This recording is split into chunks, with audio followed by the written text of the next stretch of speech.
इंसानों की भीड़ भरी दुनिया में बसती है कुछ ऐसी खौफनाक हकीकतें जिनका सामना होने पर जिंदगी के मायके बदल जाते हैं। अनुमान जब तक इंसान इन पारलौकिक शक्तियों से रूबरू नहीं होता तब तक वह इन्हें नहीं मानता, पर जिन लोगों को इस प्रकार के डरावने अनुभव से गुजरना पड़ता है उनकी जिंदगी खौफ से भर जाती है। आइए जानते हैं कुछ ऐसी ही डरावनी और सच्ची कहानी।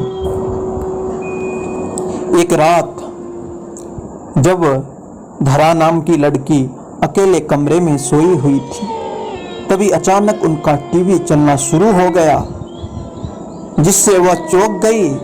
उन्होंने तुरंत उठकर टीवी बंद कर दिया और फिर सोने की कोशिश करने लगी। थोड़ी देर बाद उन्हें महसूस हुआ कि उनकी बगल में बिस्तर पर कोई लेटा हुआ है।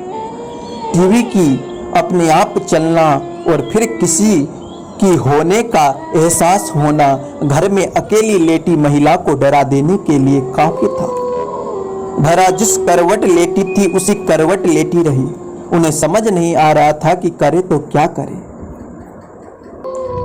खुद को समझाने के लिए उन्होंने सोचा कि शायद ये उनका वहम होगा, लेकिन थोड़ी देर बाद उन्हें फिर से वही अनुभव हुआ कि जैसे बिस्तर का गद्दा दब रहा हो और बगल में लेट कर कोई करवट बदल रहा हो। इस एहसास से धरा के तो रोंगटे खड़े हो गए। वह समझ नहीं पा रही थी कि ये सब हो क्या रहा है।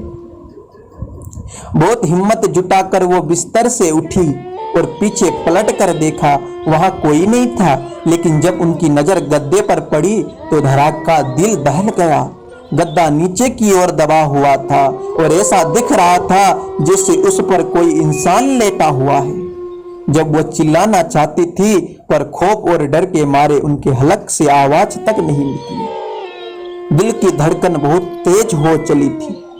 घबराहट में धरा ने तकिया उठाकर उस जगह पर फेंका जहां गद्दा दबा हुआ था। ऐसा करते ही बिजली की तेजी से गद्दा ऊपर आकर टिक गया और धरा को ऐसा आभास हुआ कि वहां से कोई परछाई तेजी से उठ खड़ी हुई हो। इसके बाद करीब 30 मिनट तक कोई हलचल नहीं हुआ। तब धरा में थोड़ी बहुत हिम्मत बंधी और उसके पास पड़े मोबाइल से दूसरे कमरे में सो रही अपनी सासू मां को फोन किया। उनकी सास तुरंत दौड़कर धरा के कमरे में आ गई और पूछने लगी कि क्या हुआ। तभी धरा कुछ बोले उसके पहले उसे फिर से ऐसा कुछ दिख गया जिसे देखकर उसके होश उड़ गए। धरा ने देखा कि उसकी सासू मां के पीछे एक जवान औरत की धुंधली परछाई खड़ी थी।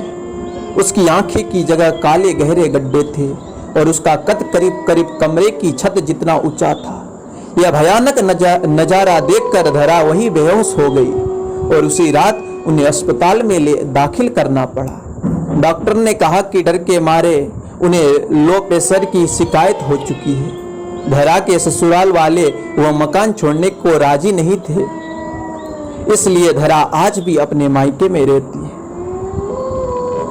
धरा के पति दिलीप की पहले भी एक शादी हो चुकी थी और उसके ऊपर दहेज की लालच में पहली पत्नी को जहर देकर मारने का मुकदमा भी चल रहा था।